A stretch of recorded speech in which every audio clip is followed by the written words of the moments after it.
The sea is calm tonight, not the storybook calm, with moonlight dancing over mirror still water, but a real, salty quiet, that soft, lapping hush of waves folding into the side of the ship like laundry. You lean against damp wood, its tar-stained ridges sticking gently to your sleeve. The scent is unmistakable. Wet hemp rope, stale bread, and a little whiff of regret. Below deck, it's warmer than you'd like. Above deck, it's colder than you deserve.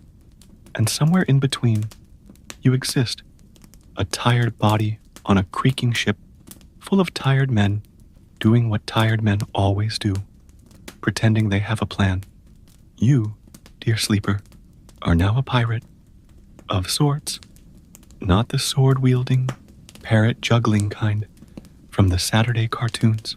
No, you're one of the 18th century working class with a penchant for salt pork and bad decisions. You probably won't make it through this day, but that's all right. We're not here for heroics. We're here to drift slowly into the warm waters of irrelevant detail and cozy historical uncertainty.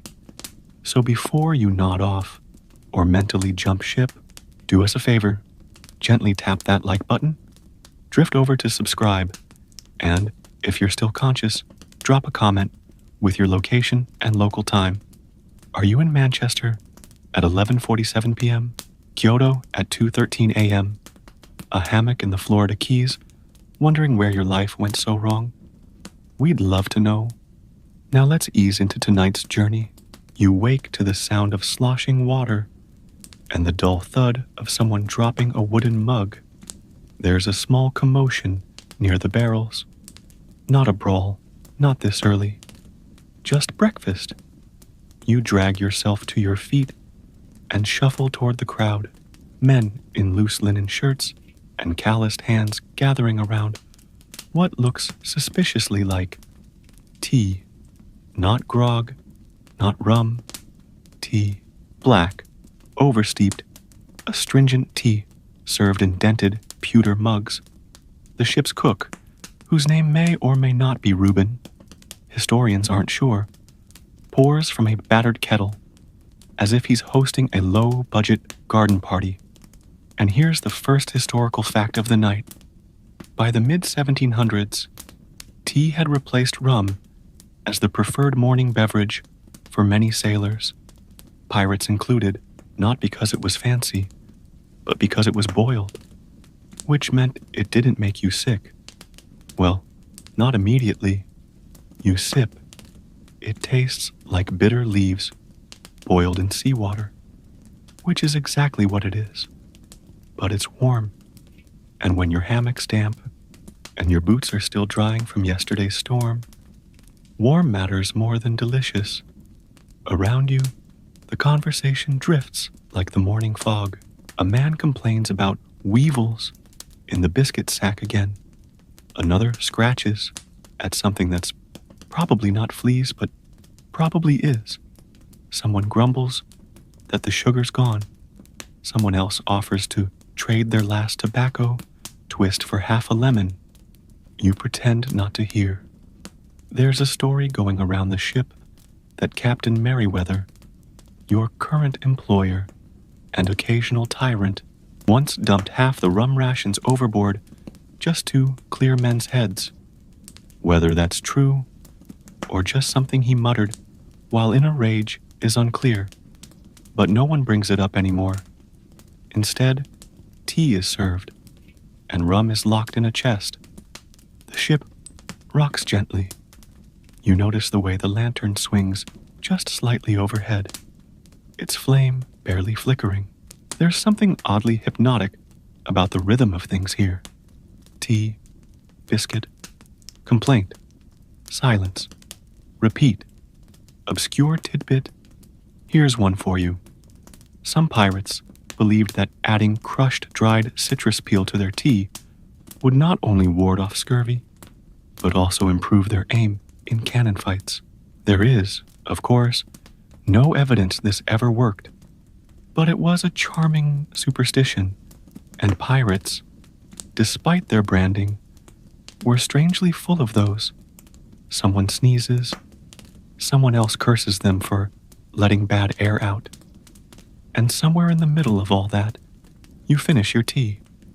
The morning bell rings, once, twice, then silence.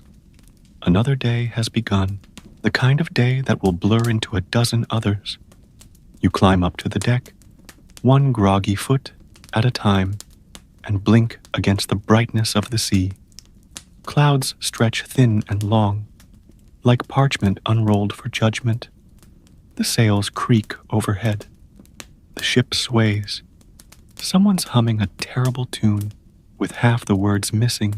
You lean against the rail and stare out at the horizon that hasn't changed in weeks. And as the wind picks up, teasing your hair and thoughts, you start to wonder, why did pirates drink tea? And why does it feel strangely comforting to ask? You are not a morning person. Fortunately, pirate ships have no concept of brunch. There's no avocado toast, no oat milk, no barista asking your name only to misspell it. Just hardtack, hot water, and whatever the wind decides to throw at you. You spend the better part of the morning hauling ropes, swabbing boards, and trying not to look directly at the cook's beard. It seems to be moving of its own volition today. Probably nothing. Hopefully nothing. Around midday, a shout rises from the crow's nest. Sails! It could be danger. It could be trade. It could be hallucination. That lookout hasn't slept in 36 hours and keeps calling seagulls cloud chickens. You squint into the distance. Nothing but waves and hope. The work continues. Rigging needs tightening. Barrels need securing. And one of the lads dropped a spoon overboard. Again, you're starting to suspect he just doesn't like spoons. Here's tonight's historical fact. Contrary to popular belief, most 18th century pirates didn't drink themselves blind every night. Rum was rationed. Tea, boiled and blessedly cleanish, was often more practical, especially in tropical climates, where fresh water didn't stay fresh for long. Water in barrels turned green. Tea turned that green water into something slightly less horrifying. You drag a rope across the deck, and your boots slip a little. The boards are wet, not from rain, but from the nightly condensation that rolls in and coats everything like the ship is sweating through its wood. The ocean smells like salt and secrets. Someone below deck is whistling that tune again. The same 5 notes, endlessly. You imagine what it would take to hurl them gently overboard. But you don't, because you're too tired. And because whistling, ironically, was once considered bad luck on ships, said to summon storms or anger the wind spirits. No one enforces that rule now, but some of the older crew members give the whistler a side-eye so sharp it could cut rope. You rest a moment near the bow, letting the wind sting your face and thinking oddly of tea again. See, rum may be romantic, but tea was routine, familiar, cheap, storable, and oddly democratic. Officers drank it, deckhands drank it, even stowaways sipped the same bitter leaves if they played their cards right. Unlike rum, which was measured, diluted, and doled out like treasure, tea was almost egalitarian. There's some irony there. Pirates, often framed as lawless brigands, ended up running ships that were strangely structured, with systems of shared plunder and even rudimentary health care. Yes, someone once got a splinter treated with onion poultice and lived to regret it, but still, they tried. Historians still debate whether pirate crews adopted tea because of necessity or preference. Some argue it was the East India influence, spoils from seized ships, taste acquired by chance. Others think it was simply what was available, what soothed an empty gut and warmed a lonely morning. And you? You're not thinking about any of that. You're just counting knots on a rope and watching the sunlight dapple across the waves like spilled mercury. Behind you, Captain Merriweather finally emerges from his quarters. His coat is crimson, unnecessarily so, and the feather in his hat has seen better centuries. He nods at you, then frowns at the sky. Storm tonight, he mutters, despite the clear blue overhead. He's almost always right. The afternoon slinks by. You tie and untie the same knots, helping a younger crewmate learn the difference between a bowline and a clove hitch. He keeps calling it a love hitch, which is absolutely something else entirely. The wind changes. You taste it before you hear it, slightly metallic, rain in the distance perhaps. You think of your hammock and whether the leak above it will finally be patched. It won't.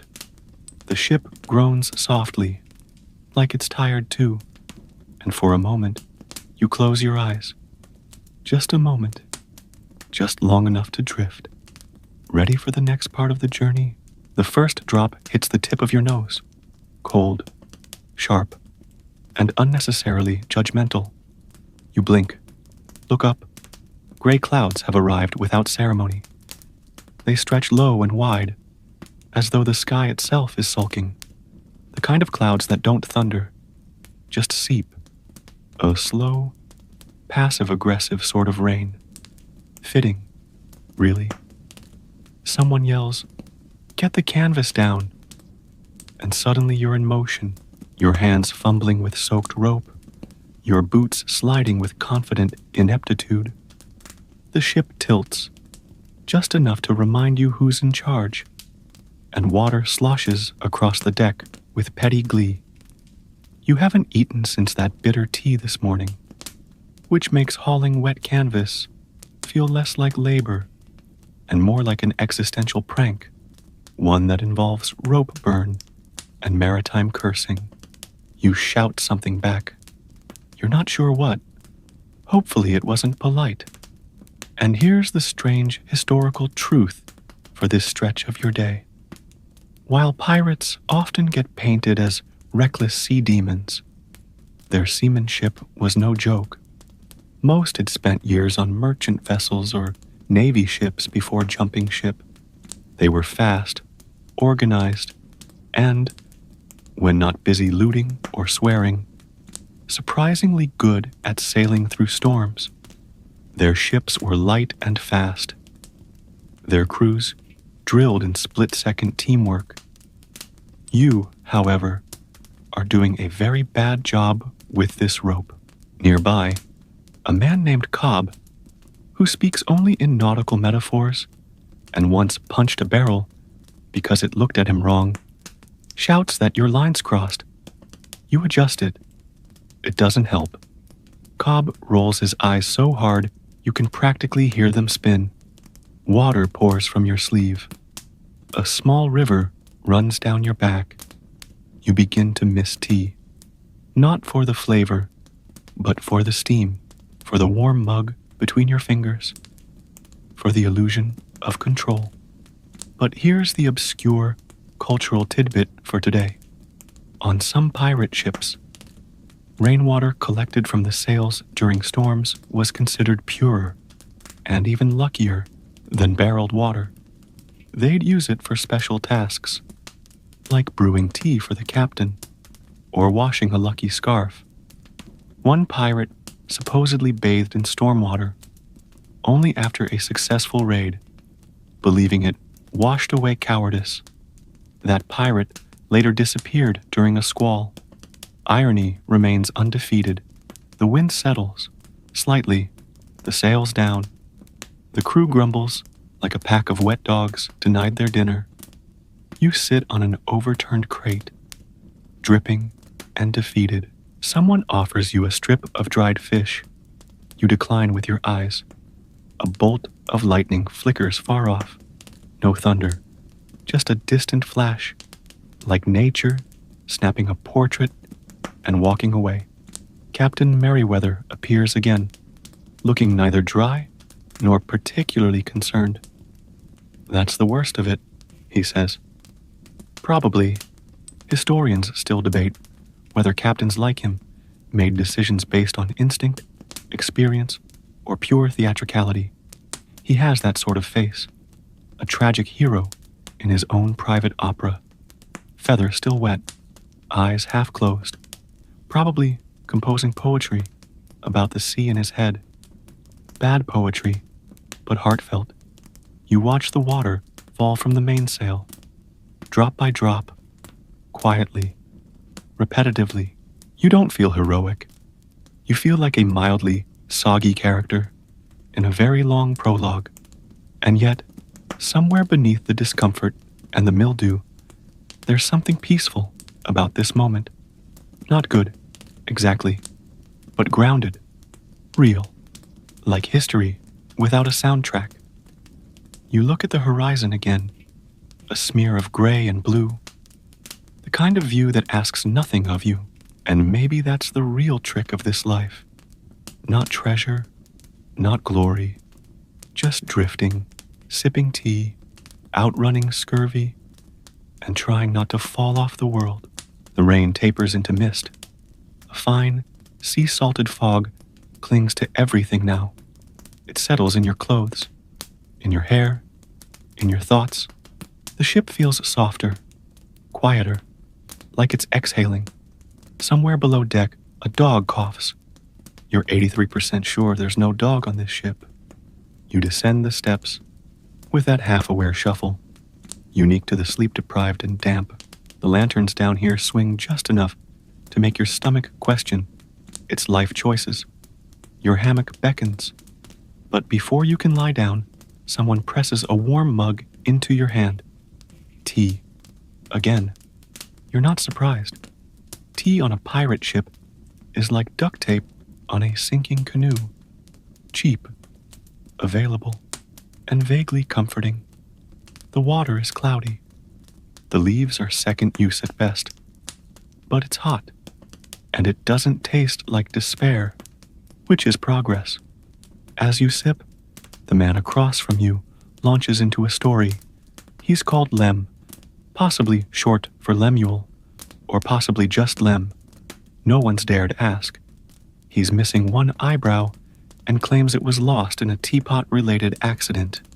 You decide not to dig deeper. Lem's tale tonight involves a cursed compass, a floating cheese wheel, and a Portuguese goat named Gristle.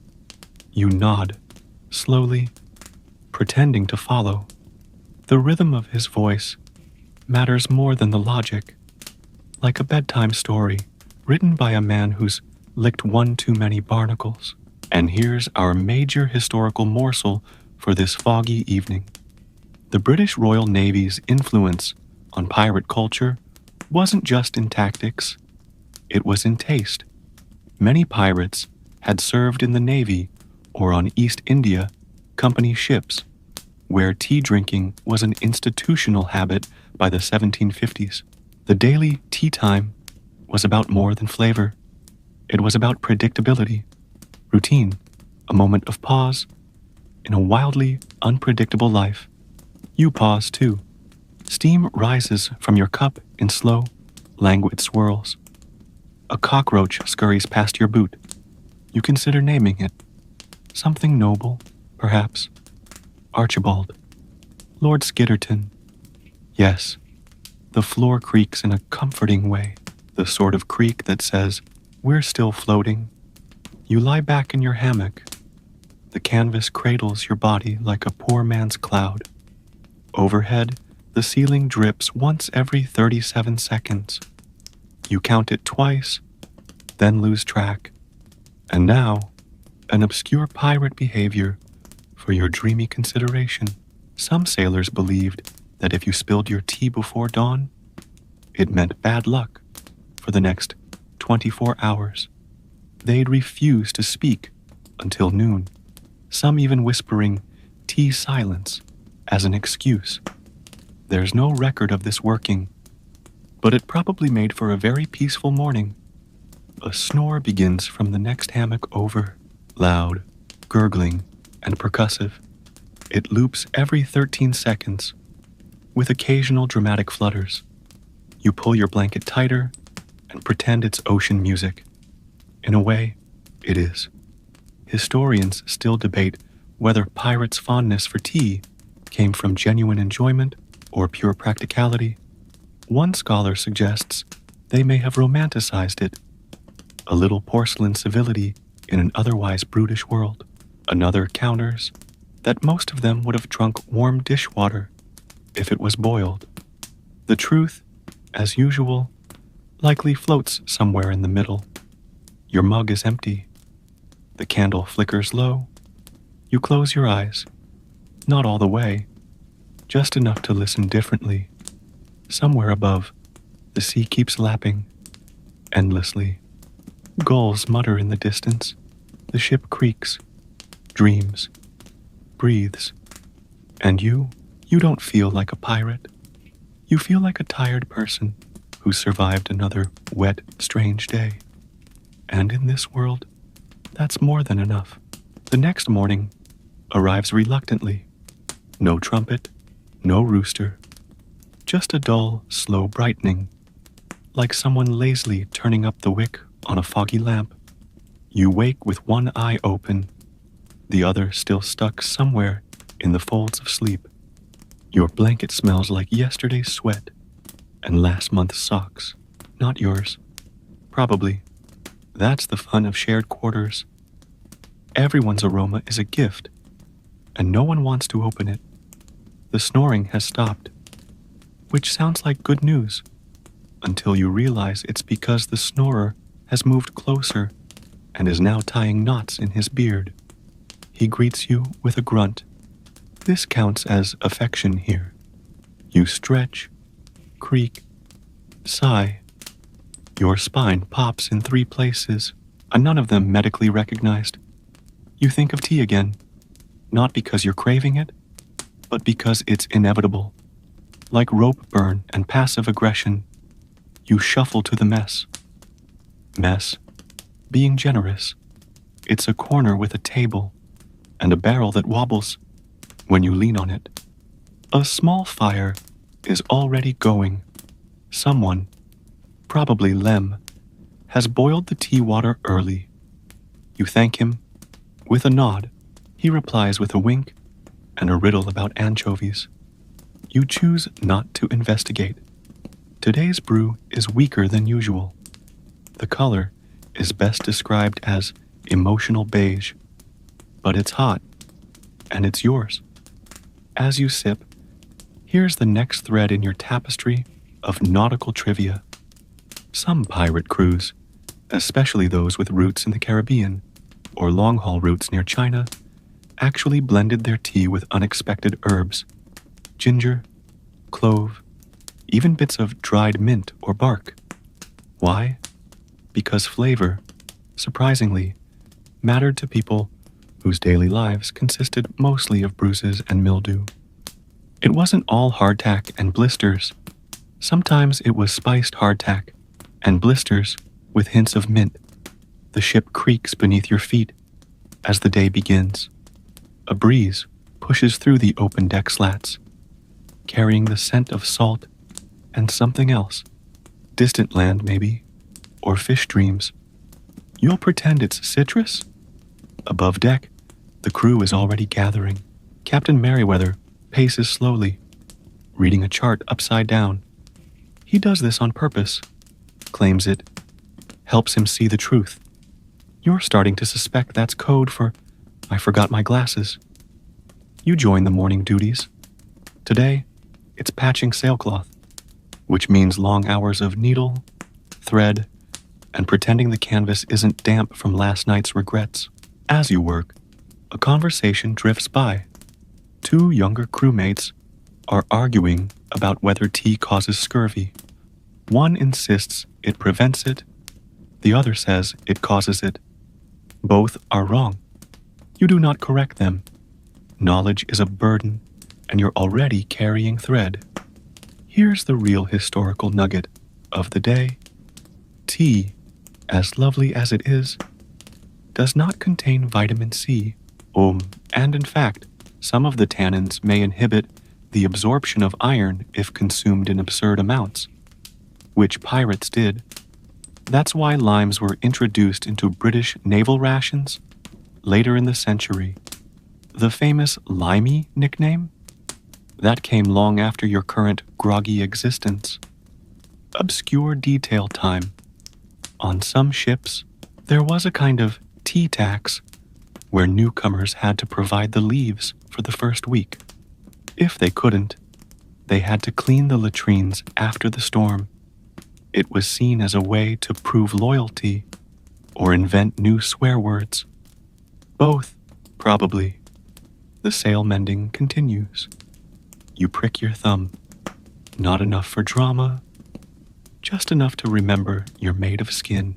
Captain Merriweather leans over your shoulder, peers at your stitching, and mutters, "Elegant for a land mammal." You decide to take it as a compliment. The sky remains gray.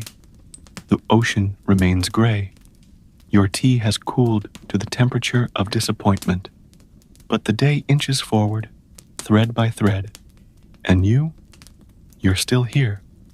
Which, as it turns out, is kind of the point. The afternoon begins with shouting. Not the fun kind, not "we found a treasure" or "tea for everyone." Just the generic, frustrated yelling of a ship that's remembered it hasn't had fresh fruit in weeks and is taking it out on itself. You peek above deck. 2 crewmen are waving at something in the water. A barrel, floating, alone, like the ghost of someone's poor decision. They haul it aboard with great ceremony.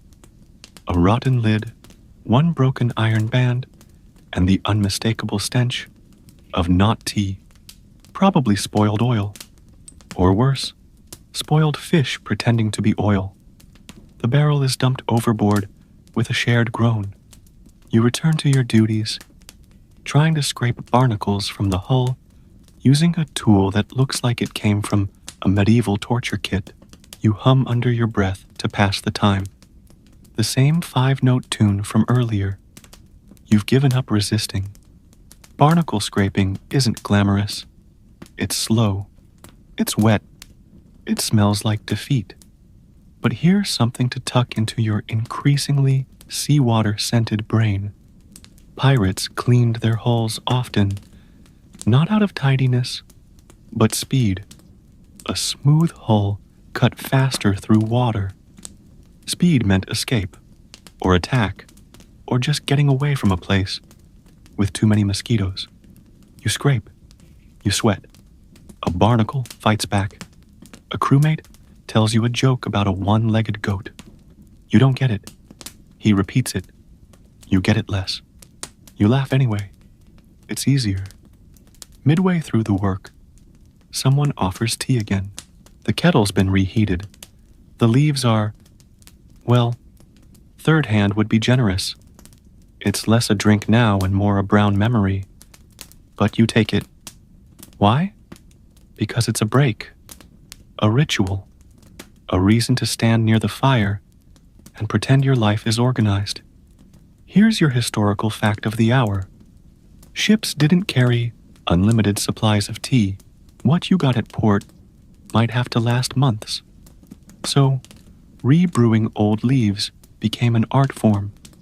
Some pirates dried used leaves in the sun and steeped them again later.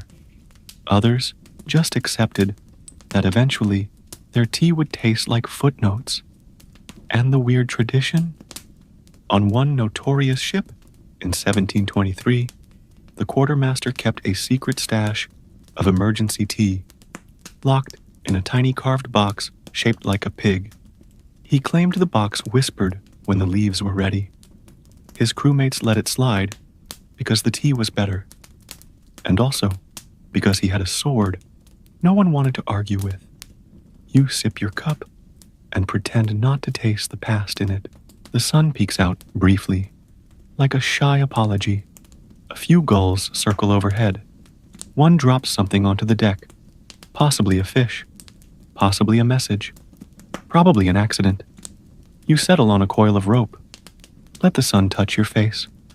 It's warm, not hot, not promising, just enough to remind you the sky still exists. Captain Merriweather strolls by, humming to himself. He's wearing 2 different boots. No one comments. Historians still debate whether these mismatches and eccentricities were strategic, part of a captain's mystique, or simply a side effect of being surrounded by salt and lunatics for most of one's life. You finish your tea. You look out at the water, and for a brief, strange moment, it all feels fine. Not grand, not thrilling, just fine, which is all you ever wanted, really. There's a rhythm to ship life that doesn't care if you're ready for it. At dawn, you tie knots you tied yesterday. By noon, you retie them slightly angrier. You'd rebel if you had energy, but instead, you just lean into it. Literally, because the deck is slanted again. Something about wind shear, or maybe the ship just has opinions. This morning, you've been assigned to inventory the dry stores. The dry stores are neither particularly dry nor particularly storied, unless you count the mystery stain on the flour sack, which seems to move slightly when no one's looking. You step carefully. One wrong move, and you'll knock over a precarious stack of salted cod that's been eyeing you like it remembers a past life. You're not alone. Lem is here, counting barrels like they personally insulted his family. He mutters numbers under his breath and occasionally stops to spit in a very judgmental manner. Your job? Record everything. Except there's no ink, the quill is snapped, and the ledger smells like it was once part of a damp shoe. So, you just pretend. You nod as Lem shouts quantities.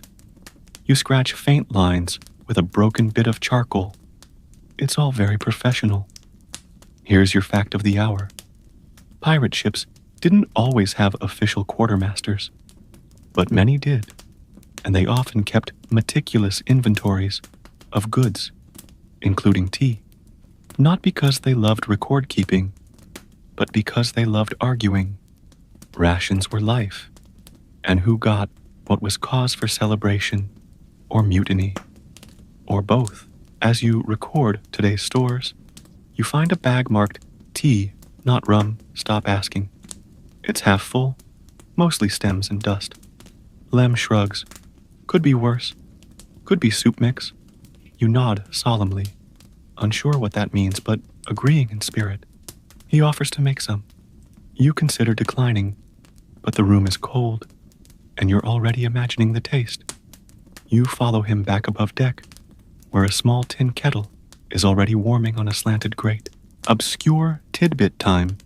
Some pirate crews kept small bundles of dried citrus peel, cinnamon bark, or even flower petals to toss into tea, mostly stolen from merchant cargo, often used to disguise the taste of reused leaves. On especially long voyages, mold was scraped off the leaves before brewing. You do not ask whether today's brew includes that step. You sip. It's earthy, slightly peppery. Lem claims it's extra comforting today. You don't ask why. You've learned not to. Across the deck, a small commotion starts. Cobb is arguing with another crewman about whether seagulls are government spies. You don't intervene. You've also learned not to do that. Captain Merriweather walks by, now wearing a third hat stacked upon the others. He tips all 3 in your direction. Gentlefolk, he mutters. You nod back as though this is a normal, sane interaction. Historians still debate whether the theatrical behavior of pirate captains was part of leadership strategy or simply chronic boredom. The answer? like most things at sea, is probably yes. You finish your tea as the wind picks up again. The sails shift, the ropes groan. Somewhere behind you, a barrel rolls, hits a wall, and then pretends it didn't. You wipe your hands on your shirt, stare at the sky, and sigh the sigh of someone who knows the day isn't over. But at least there's been tea. Afternoon. Again. Time loses its sharp edges on a ship. Days blend like oversteeped tea. Murky, familiar, slightly bitter. You could swear it was Wednesday. It is not. It is Sunday or Tuesday. Possibly a concept you invented to feel better about missing shore leave. Today's task is cleaning out the bilge. You'd rather eat your own sock. Unfortunately, your sock is already damp, and the bilge is not optional. You descend the ladder with a bucket and a sense of doom. The bilge is the lowest, wettest, smelliest part of the ship, where water, muck, and the broken dreams of the crew collect. It smells like rotting cabbage and regret. The walls drip, the floor squelches. You sigh and begin. Scooping bilge water is like bailing out a haunted basement. You get splashed. You lose feeling in your left boot. At one point, something unidentifiable floats by and winks at you. You decide not to tell anyone. And yet, as you work, something strange happens. Your mind starts to drift. Not out of boredom, but because the rhythm of the work, the splash, the scrape, the occasional curse, becomes meditative, almost soothing, like a terrible spa treatment run by barnacles. And here's your historical fact to go with this fragrant setting.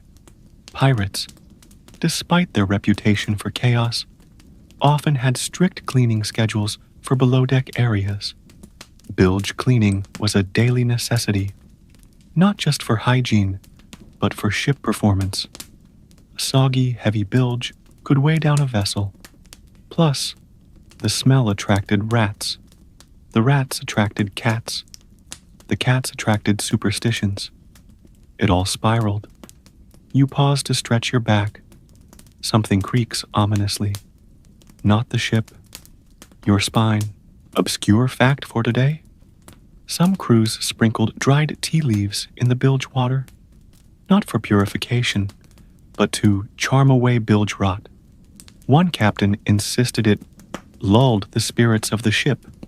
His crew disagreed, but let him keep doing it, because honestly, it smelled better than whatever else was down here. You scoop, you groan, you daydream briefly about living in a nice warm tavern, far from anything that sloshes, a place where tea comes in porcelain and no one hands you a bucket. You hear voices above, laughter, the clang of a pot, Lem, probably, retelling the story of the goat named Gristle. It's his third go this week. The goat gets larger each time. A rope dangles into the bilge space. Attached to it, improbably, is a mug. You blink. Above, Cobb's voice, tea break, bilge boy. You accept the mug with reverence. It's warm, slightly salty, but it's a cup of tea, and in the underworld of bilge life, that counts as divine intervention. You sip in silence, surrounded by gloom and ghost-smelling puddles. Historians still debate whether tea was a morale booster or simply an excuse to stop working for a minute. Maybe both. One account describes it as a sip of civility in a world that had none. That author later died from spoiled biscuits. But still, good quote. The mug is empty now. The work resumes. But somehow, with tea in your belly and a little absurdity in your day, the bilge doesn't seem quite so terrible. Okay, it does. But now it has a story. Evening arrives like a tired apology. The sky turns the color of an old bruise, deep violet at the edges, with streaks of orange like Someone forgot to clean their paintbrush. The crew slows down. Not stops, of course. This is a pirate ship, not a day spa, but things are quieter now. More yawns, fewer shouts. The gulls have gone wherever gulls go to brood. You've finally left the bilge behind. You smell like something between algae soup and neglected cheese, but no one notices. Or if they do, they pretend not to. That's camaraderie, pirate style. You drift toward the main deck where someone started a small fire in the cook's brazier. A pot rattles gently on top, and the smell rising from it is promising. Possibly stew, possibly boiled rope, possibly both. You sit on a coil of hemp and stretch your sore legs. A mug appears in your hand. You don't know who gave it to you. You don't ask. At this point, tea is like oxygen.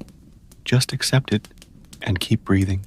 Tonight's brew is darker than usual, almost smoky. You take a cautious sip. It tastes like wet bark and mystery. You nod in approval. Someone nearby coughs for 7 seconds straight, then gives a thumbs up. It's all very supportive. And here's your soothing, seaworthy historical fact. By the mid-1700s, tea was such a staple among both legal and illegal sailors that some ships carried tea journals, small ledgers tracking the quality and type of tea aboard.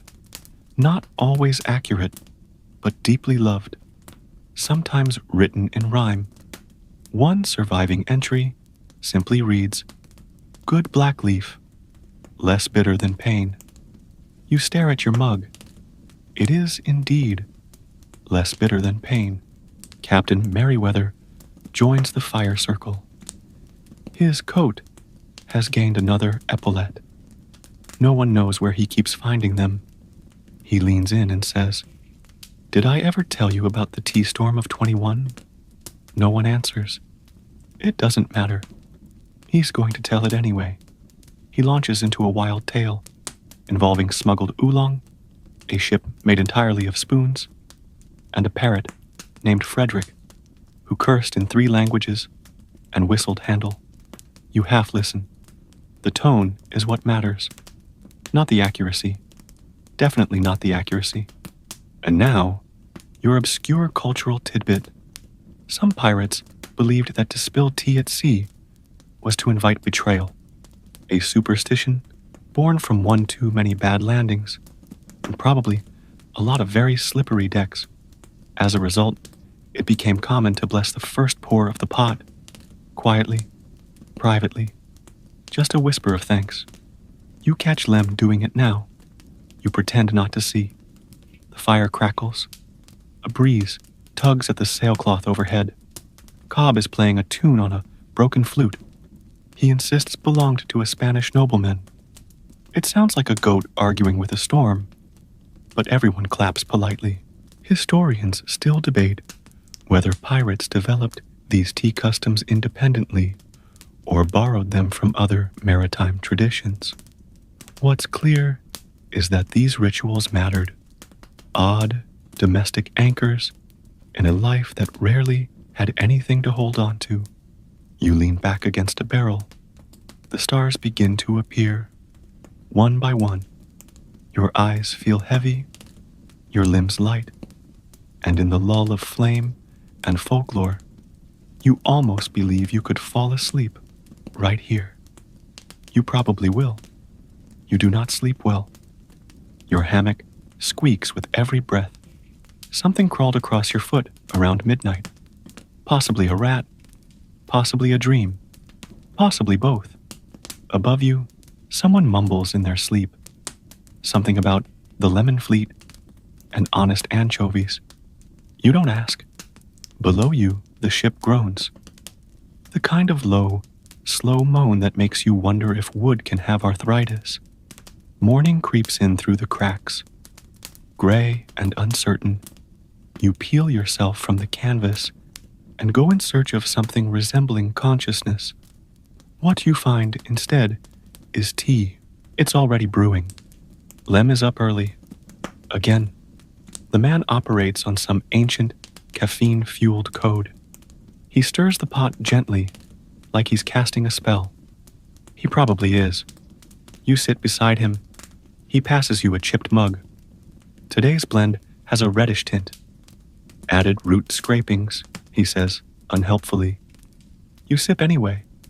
It tastes like regret and molasses.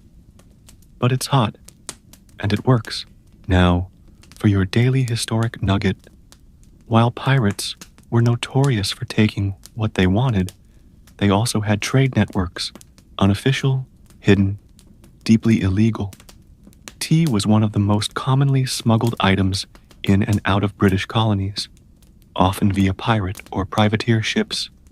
In fact, some pirates earned more from smuggling tea than from traditional looting.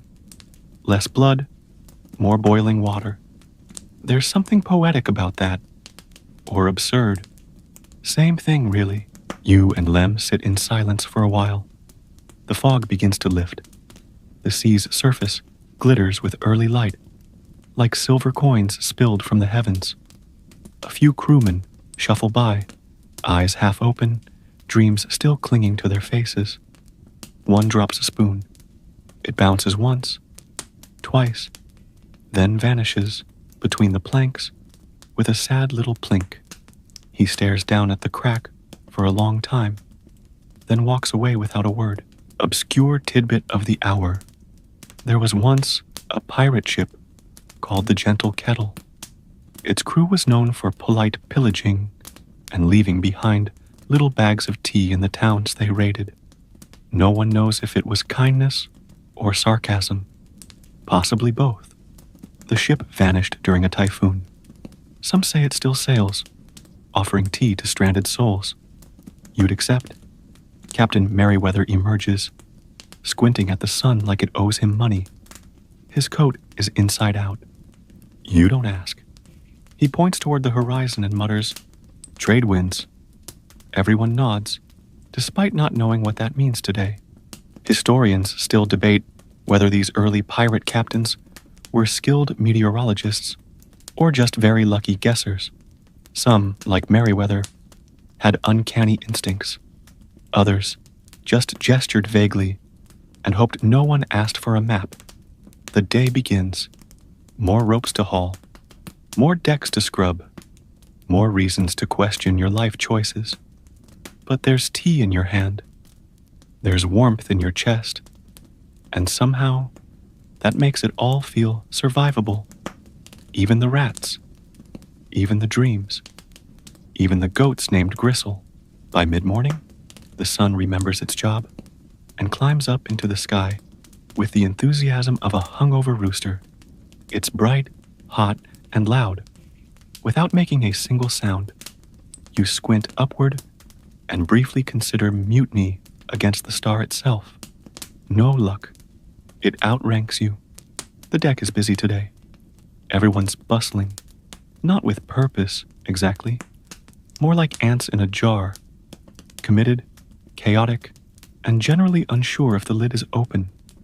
You're helping repair the longboat, which is code for you're holding a hammer and wondering which end to use. Someone hands you a plank. You hold it. Another man hammers near your hand with alarming speed. You make a note to start writing a will, even if all you own is a crust of bread and a spoon that hates you. The tea kettle whistles. You look toward it with the gaze of a poet staring at the moon. Lem nods from across the deck.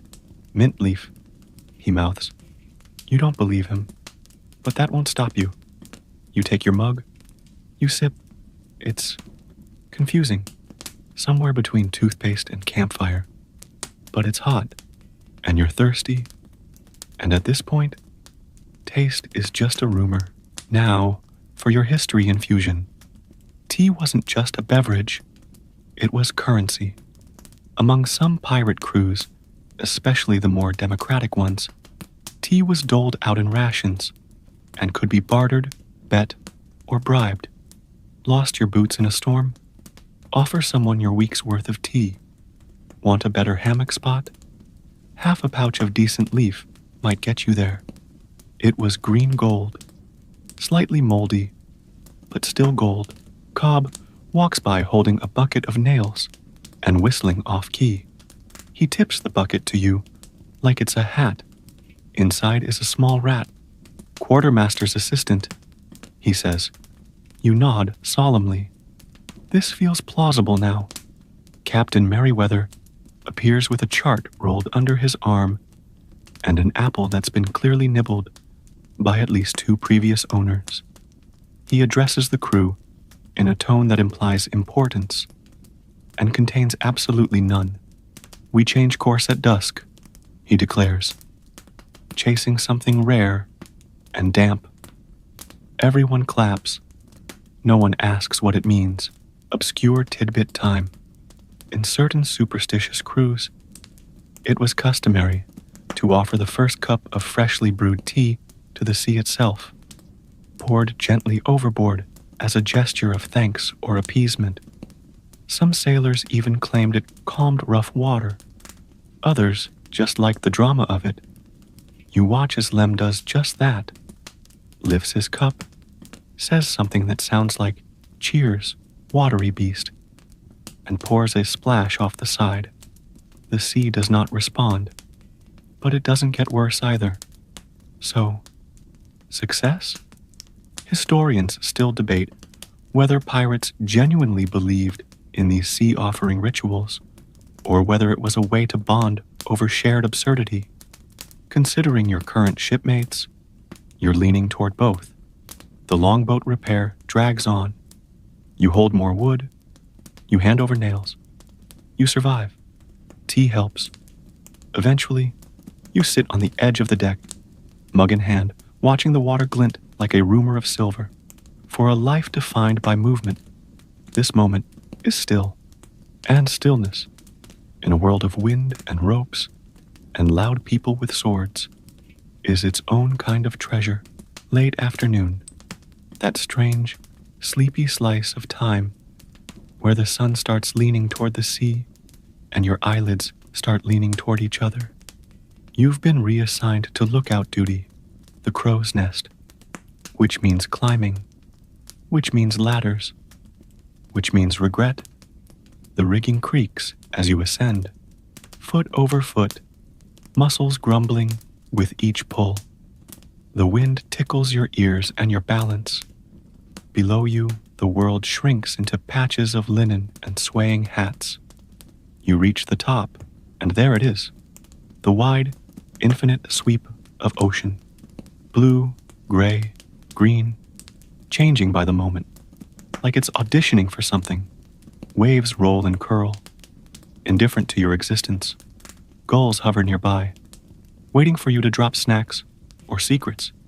You settle into the nest, which is neither cozy nor particularly nest-like. A few boards, some rope netting, and a suspicious stain that might be tea or might be bird. You try not to sit on it either way. From here, the ship seems calm, small, manageable. Below, the kettle is steaming again. You can just make out Lem pouring mugs, with the care of a man handling explosives. One of the crew spots you and waves a mug at the sky. Then they toss it. You panic briefly before realizing it's a spare, tied to a rope. It swings up toward you like a caffeinated pendulum. You catch it, sip it. Heaven. Wine swirled and a little metallic from the mug. But still, heaven. Today's historical detail. The tradition of giving lookouts tea goes back further than most expect, not as a kindness, but as a strategy. A warm drink meant alert eyes. Cold fingers meant clumsy signaling. Some captains even enforced hourly watch tea to keep their spotters sharp. Caffeine, the original GPS. The sun hangs low now, golden and heavy. The ship moves steadily, carving soft lines through the sea. You scan the horizon, nothing but water and possibilities. Obscure fact time. One pirate legend tells of a man who could smell ships before seeing them, thanks to his unique blend of tea and crushed mint leaves, which he claimed cleared the sea fog from his nose. He was called Noseworthy Jack. He was eventually proved to be blind and wildly lucky. Still, people brewed his blend for years. You take another sip and breathe deep. Salty air, yes, but also something leafy, grounding. You feel oddly clear up here, like your thoughts can finally stretch out without bumping into barrels or arguments. Captain Merriweather shouts something incomprehensible from the deck. Cobb responds with a gesture that may or may not be rude. The gulls approve. Historians still debate whether pirate crews developed routines for lookouts or just rotated the job to avoid boredom and resentment. Either way, it was one of the lonelier roles on the ship, and often the quietest. You sit with that quiet, let it fold around you like fog. Below, the crew is laughing. Someone has started a song that rhymes dagger with swagger, poorly but earnestly. You smile. For now, you are alone, peacefully so. Your mug is warm in your hands. The sea is endless, and for the first time today, you don't feel tired, just present. The stars arrive before the darkness finishes settling. One by one, like shy guests at a celestial party, they blink into place. No grand entrance, just quiet confidence. The horizon fades into velvet. The ocean stops trying to be colors and simply becomes black with glints. You're still up in the crow's nest, and the ship below has transformed into a softer, quieter beast. Lanterns sway gently. Voices hush. Someone's playing a fiddle somewhere below, the tune just gentle enough to make you wonder if you're dreaming it. The air is cooler now, not cold, but curious. It slips around your ears and whispers through the ropes. You wrap your coat tighter and watch the sky. A mug comes swinging back up. Bless that tea-sending rope system. It clinks lightly as it bumps the post. You grab it like it's a message from the universe. Tonight's tea is floral. Chamomile, perhaps, or whatever looked like chamomile after being stepped on and boiled twice. It's soothing, though, steamy and soft, like a lullaby you drink. And here's a nighttime historical fact to sip alongside it. While we imagine pirates as ale-chugging rogues, many turned to tea in the evening hours, not because it was healthy, but because it was quiet. Alcohol dulled your senses. Tea kept you sharp, but calm. For a crew always waiting for a surprise attack, sleepiness was something to be managed gently. Tea was strategy disguised as ritual. You lean back and watch a cloud drift lazily past the moon. It looks like a sheep with identity issues. Below, a few crew members sit near the bow, passing a pipe, whispering stories. One of them laughs so hard, he topples backward. No one helps. That's the code. Obscure tidbit.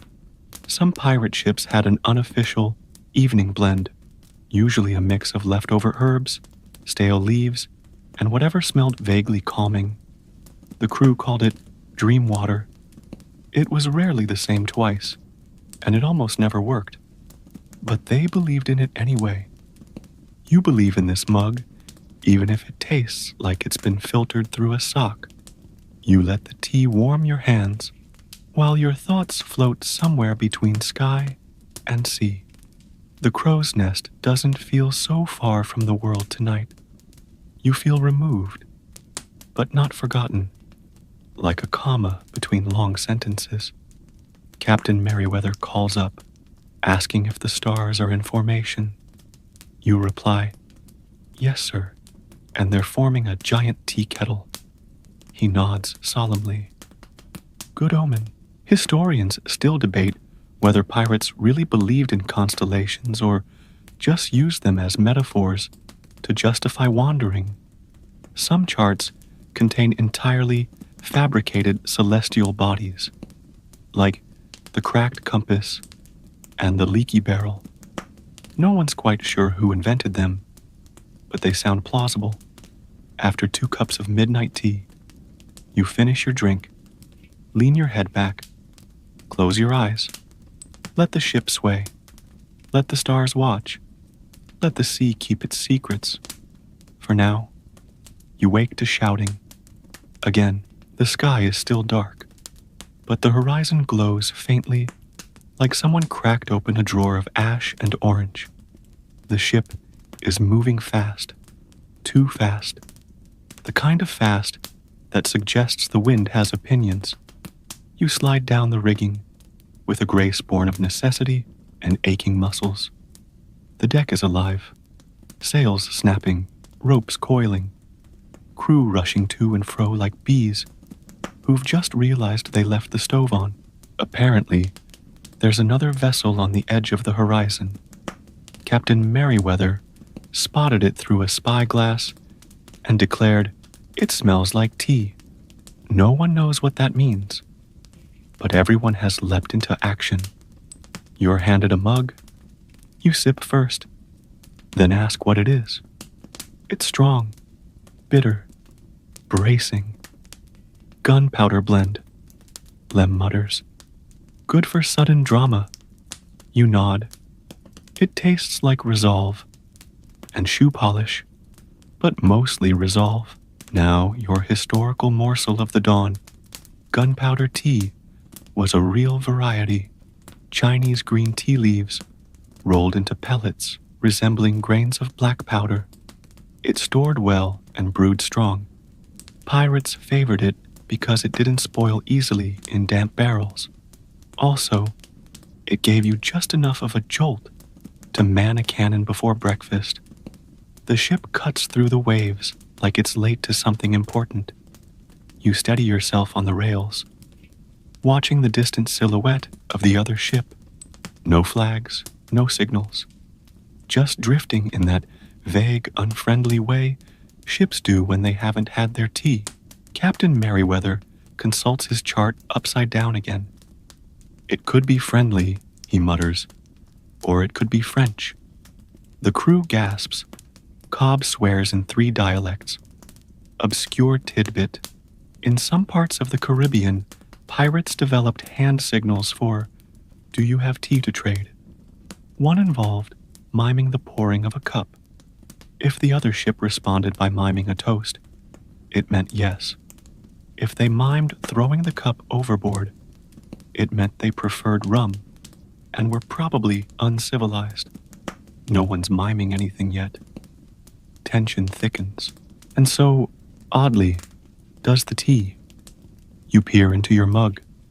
There's something floating, possibly a leaf, possibly a bit of biscuit, possibly a warning. Historians still debate whether pirates used tea as a peace offering or a bluff. Some records suggest they'd invite captured merchants below for tea and conversation before negotiating ransoms. Others suggest this was a polite term for delay while the crew steals your shoes. The other ship grows clearer. Faded sails, a lazy drift, no cannon aimed. Yet Captain Merriweather puts down his apple core and adjusts all 3 of his hats. We'll hail 'em. If they answer civilly, we share leaf. If not, grape shot and frowns. You prepare the signal lantern. Your hands shake a little, not from fear, from caffeine, possibly both. A gull lands on the rail beside you, cocks its head, looks judgmental. You whisper, "It's going to be fine." It poops and flies off. You drink the last of your tea, swallow whatever that floating thing was, and square your shoulders. Whatever this encounter brings, tea, tension, or theatrical nonsense, you'll face it, preferably with another mug in hand. The signal lantern flickers uncertainly, as if even it isn't convinced this is a good idea. You wave it 3 times, then once more for flourish. The coded message, an old one passed down from seafarer to seafarer, roughly translates to, "Friendly, have tea, please don't shoot." The other ship doesn't respond. Not with lights, not with gestures, not even with an impolite cannonball. It just floats there, sails sagging like it's given up on whatever drama this day might hold. Captain Merriweather stares through the spyglass. "Ghost ship," he mutters. Or worse, diplomats. The crew murmurs anxiously. No one knows which is worse. He calls for a longboat to be prepared. Volunteers are asked for. You, somehow, are volunteered. Cobb claps you on the shoulder and says, "You've got a very scoutable vibe." You're unsure what that means, but you don't argue. At this point, refusing orders might mean losing your tea privileges. You climb down into the little rowboat with Lem, Cobb, and a lad named Finch, who insists on humming whenever nervous. You're rowing into possible danger, accompanied by a human flute. The water is calm, surprisingly so. It laps at the sides of the boat in slow, sleepy sloshes. The other ship looms ahead, all cracked timber and limp sails. A few seagulls circle above it, but otherwise, silence. You board it carefully. The deck is empty. No bodies, no crates, no boots. Just the smell of old rope, stale salt, and maybe, yes, maybe something leafy. Cobb sniffs the air. "That's Darjeeling," he says, eyebrows raised. Fancy folk. And indeed, there on a makeshift table near the helm sits a pot, still warm, a few cups, a plate with the sad remains of what was once probably a very polite biscuit. Here's your historical sip of truth. Some merchant vessels, even in pirate-infested waters, kept their tea service intact, right down to porcelain cups and linen napkins. Tea was an identity, a form of ritual, of order, of class. And pirates, they loved nothing more than crashing the party, often literally. Finch pokes a teacup with a dagger. "This feel cursed to you?" he asks. Lem shrugs. "Everything's cursed if you stare long enough." You pick up the pot, pour a cautious inch into a cup. The tea is strong, fragrant, and not poisoned. Probably. You sip. It tastes like aristocracy and mild judgment, obscure detail of the hour. There's a tale of one pirate crew who, upon capturing a nobleman's ship, paused their raid to finish his tea. They even rated it 3 out of 5.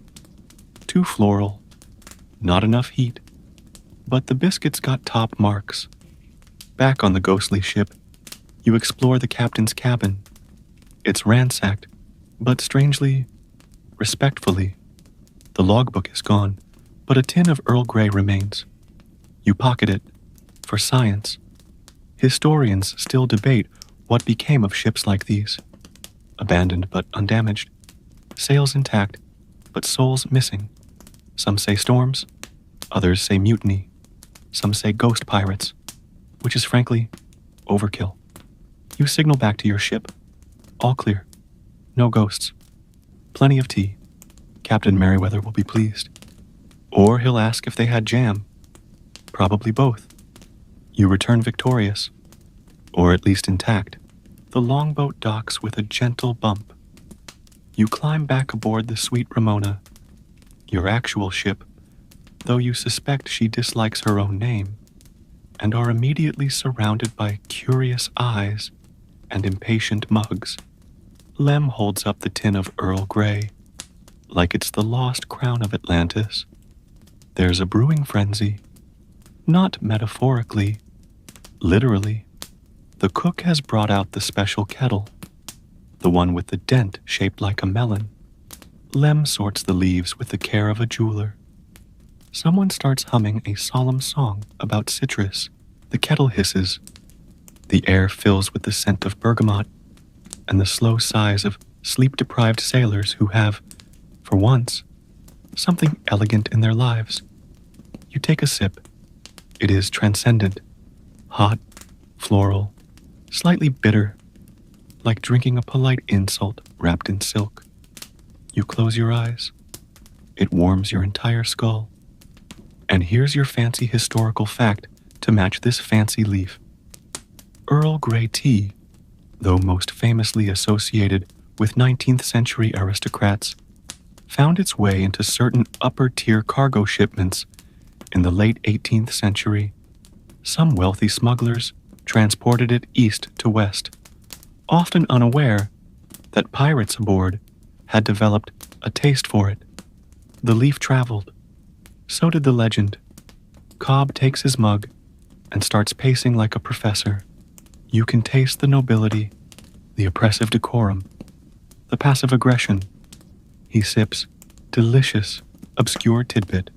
One pirate captain in the 1760s was known for serving formal tea on Fridays, doilies and all. He insisted the crew use pseudonyms like Baron Liverspot or Lady Tingletoe and speak only in bad poetry until sundown. He was feared and oddly beloved. The ship sails on. The sun begins to set again, fiery and full of goodbyes. The clouds look like bruised peaches. Everything slows. You lean on the railing, sipping Earl Grey like a gentleman.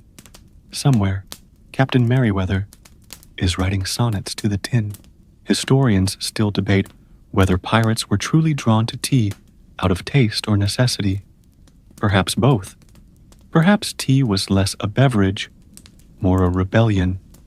In a world that expected pirates to be beasts, they sat down, lifted a pinky, and said, "Not today." You finish your cup. The tin is passed around like sacred treasure. No ghosts, no cannon fire. Just a day that started in fear and ended in fragrant steam. Tomorrow, who knows? Tonight, there's calm, and it tastes like bergamot. Morning doesn't so much arrive as it does unfold. Slowly, sleepily, like a blanket being dragged off a bed by a cat with no regard for schedules. You wake curled around your mug like it's a loved one. The air smells like salt, rope, and yesterday's tea tin, which now lives in Captain Merryweather's coat pocket and is whispered about like a holy relic. Today's chore, rope duty. Again, because on a ship, everything circles back to rope. Knotting, unknotting, moving coils from one place to another for reasons no one explains. Some of these ropes haven't been used in months. Some may not even be ropes. One, you suspect, is just a decorative snake. You sigh and begin.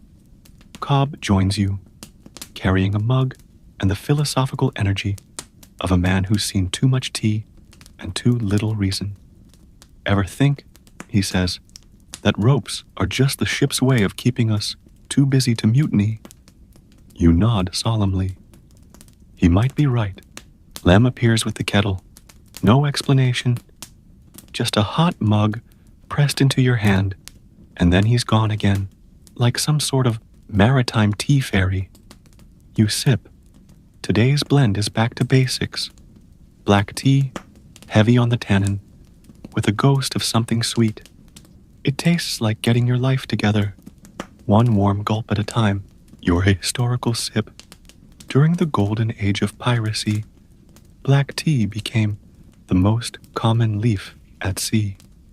Not just because it was plentiful, but because it was hardy. It could survive damp storage, long voyages, and terrible handling. And it could still brew strong after being reused. Sometimes 3 times. 4, if desperation counted as seasoning. As you coil ropes, you hum an off-key sea shanty. Finch joins in. The song is about a mermaid who steals boots. It has 17 verses. No one remembers all of them. That's fine. Obscure cultural tidbit. In some pirate crews, rope work was accompanied by tea chants, short, half-rhymed songs designed to pass the time while hauling lines. One popular one went, "Tie the knot and bless the leaf, heave the line and sip your grief." Not cheerful, but deeply relatable. Captain Merriweather strolls by, balancing two saucers on his elbows for reasons no one dares ask. He declares, "The ropes are looking especially obedient today." You nod, because today, even the rope deserves a compliment. Historians still debate whether the songs and rituals around shipboard tea were real morale boosters or just distractions from the relentless damp. Either way, they helped. Your coil is finally tidy. Your mug is empty. The sun rises higher, and you, impossibly, feel both accomplished and caffeinated, which, on a pirate ship, is as good as enlightenment. The midday heat slumps across the deck like a sleeping dog. The sails droop. The crew droops. Even Cobb, usually powered by sheer spite and tannin, has flopped into the shade beside a barrel and declared it a respectable place to die. You take shelter under an overhang near the galley, the shade patchy and full of crumbs. Lem brings another pot. No words, just the solemn grace of a man who understands that hot tea in hot weather is a form of emotional triage. You sip, surprisingly, cooling. There's mint, maybe fennel, possibly seaweed. You choose not to ask. The point is, it works. Here's today's sun-drenched historical fact. Hot tea was often preferred over cold drinks even in the sweltering tropics. Why? Because hot beverages helped the body sweat more effectively, triggering natural cooling. Pirates knew this, not because they were nutritionists, but because they noticed they didn't keel over as often. Experience, the greatest teacher, second only to getting hit by a hammock. You glance toward the helm, where Captain Merriweather is giving a stirring speech to a seagull. The seagull is unimpressed. It flaps once and leaves. He looks genuinely hurt. You recline, legs stretched, tea in hand, the creaking timbers beneath you, humming gently like an old lullaby. Obscure tidbit. One pirate superstition claimed that pouring hot tea into a mug facing north would summon a breeze. The science behind this is non-existent. The hope behind it was very real. On windless days, dozens of mugs were poured and repoured, always to the north. The only thing it summoned was frustration and slightly scorched fingers. You raise your mug. North, just in case. The breeze arrives 10 minutes later. Coincidence? Absolutely. But no one says otherwise. Historians still debate the origins of these directional tea rites. Some suggest they stemmed from navigational practices. Others think it was simply a way to feel like you were doing something, anything, in the face of an indifferent sky. A crewmate nearby drops a biscuit into their tea by accident. They fish it out with a finger, then eat it anyway. This is not unusual. This is pirate etiquette. You finish your mug, feeling the strange clarity that comes from sweat, sun, and barely clinging to hydration. The ship shifts slightly. The wind picks up, just a touch. Maybe north-facing mugs do have power. Or maybe you've finally gone mad. Either way, you're not alone. And there's always more tea. The breeze builds. By late afternoon, the ship has slipped out of its heat-induced stupor. Sails snap to attention. Ropes tighten with purpose. Even the gulls seem more aerodynamic. Cobb claims the breeze was summoned by his new tea blend, Windcatcher Special. It's mostly just mint and hope, But no one's arguing with results. You're on repair duty again. This time patching a torn mainsail with a needle so bent it qualifies as a personality trait. Lem supervises, meaning he stands nearby with a mug and nods vaguely whenever you make eye contact. You stab your finger. Twice, you consider just sewing the wound into the sail. To make matters better, or possibly worse, tea is served in tin cups so hot they double as cautionary tales. You blow on yours, sip, burn your lip anyway. Tradition. Today's flavor? Smoky. Maybe lapsang souchong. Maybe just a leaf someone accidentally roasted near the cooking fire. Either way, it tastes like old campfires and ambition. It also pairs surprisingly well with the scent of canvas and sweat. Here's your historical heatwave of a fact. Chinese black teas, like lapsang, were among the first widely traded varieties pirates could get their hands on through black market routes. Their strong flavor meant they aged well, masked impurities, and could survive long voyages, unlike delicate greens, which tended to wilt under pressure, much like certain crewmates. You patch the sail, the needle finally obeys. The cloth pulls together with a satisfying tug. The breeze billows the fabric gently, as if approving your efforts. Captain Merriweather strolls by, glances up, and says, "A sail is just a wing that dreams of flight." Then he falls asleep standing up. Lem props him against the mast like a coat rack. No one is surprised. Obscure tidbit. One French pirate ship recorded in a logbook a regular tea blessing for newly patched sails, believing that tea, as a symbol of patience and warmth, would lend good fortune to the threads. The crew would tap their cups against the mast and say, "May it hold." No one remembers if it ever worked, but it gave the needle-poked hands something to believe in. You finish your patch, tap your mug against the nearest beam. "May it hold," you whisper. Historians still debate whether these little ceremonies were serious or satirical. Probably both. Seafaring minds needed rhythm, and tea gave them one. You lean against the taut sail. The breeze brushes your face like a sigh. For now, the wind listens, and the sail holds. Evening again. You're getting good at spotting it. The subtle tilt in the light, the stretch of shadows across the deck, the way the horizon blushes before it sleeps. The heat is gone. In its place, a faint coolness seeps in, the kind that says, "You made it through one more day." The crew starts to gather at the bow, as they often do when the light gets soft and the sea grows sentimental. Someone passes around mugs.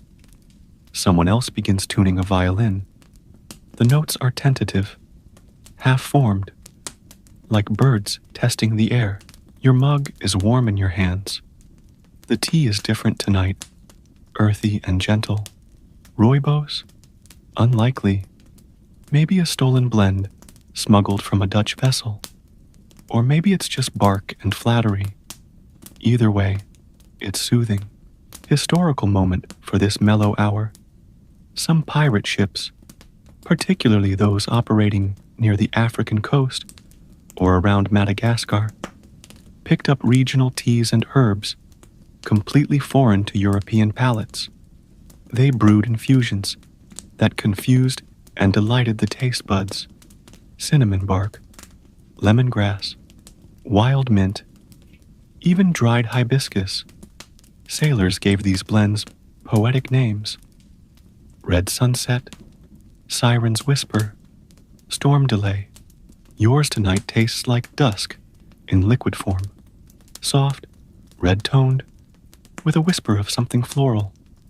You imagine it was once touched by sunlight in a quiet garden far, far from here. Cobb sits nearby, reading from a battered book with no cover and more margin notes than actual text. Listen to this, he says.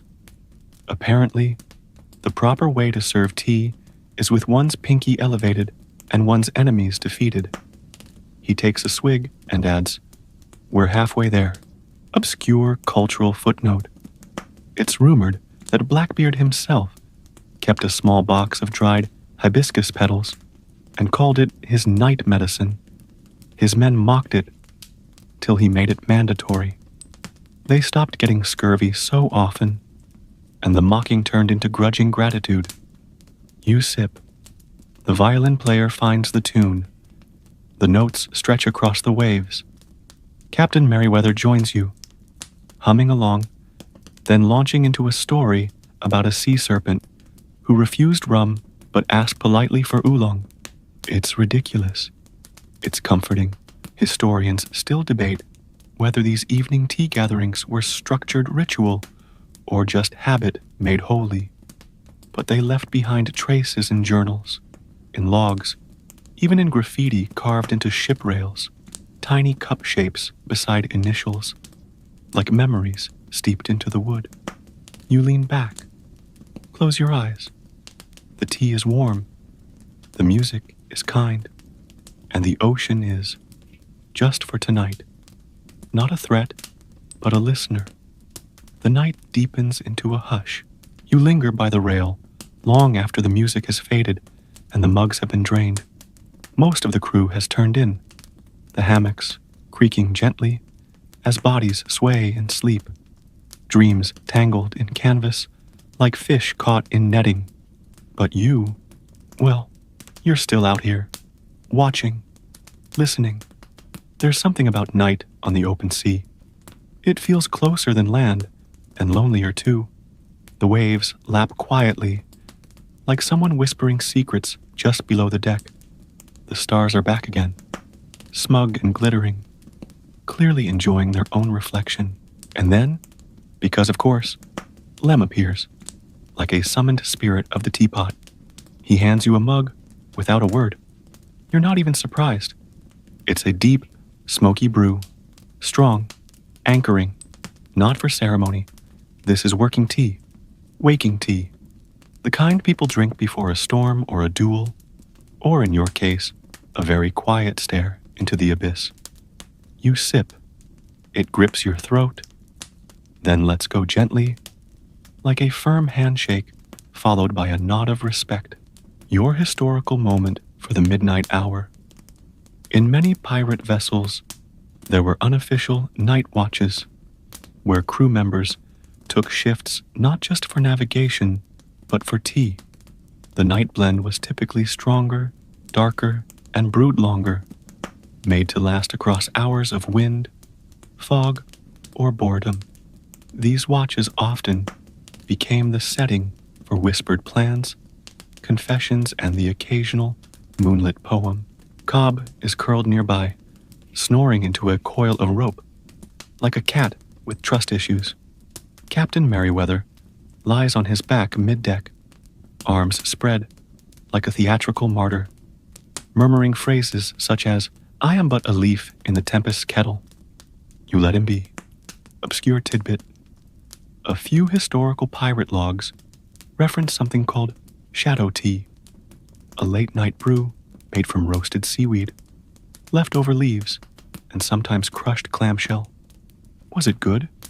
Not remotely, but it was believed to help night vision. Likely untrue. Still, the placebo effect is undefeated. You sip again. Try not to imagine clamshell. The sea is smooth now, the sky so vast it swallows thought. Historians still debate whether pirate night rituals, like tea gatherings, were attempts to civilize an otherwise brutal life, or whether they were simply moments of survival, dressed up in comfort. After all, a pirate was still human, and humans, even the lawless ones, crave warmth in the dark. You hold your mug close. The wind lifts your hair, and somewhere, faintly, the ocean hums. Dawn arrives with no apology, just the slow, creeping insistence of light on your face. Your bones protest. Your eyes feel like they've been sanded, and the tea from last night has settled in your stomach like a very diplomatic stone. You rise slowly, like a resurrected biscuit, and wander toward the galley. Lem's already there, naturally. He looks fresh, or at least less wrinkled than everyone else. The man clearly runs on leaf and mystery. Today's blend? You ask. He gestures to the pot. Something bracing. You pour a mug. It's dark and glossy, and smells faintly like citrus and wood smoke. You brace yourself, then sip. It's bitter, but invigorating, like a slap from someone who means well. And now, your early morning history. One particular pirate crew, sailing under the command of a woman named Captain Sarah Clough, reportedly started every morning with a strict tea ceremony. No work began until the entire deck drank together.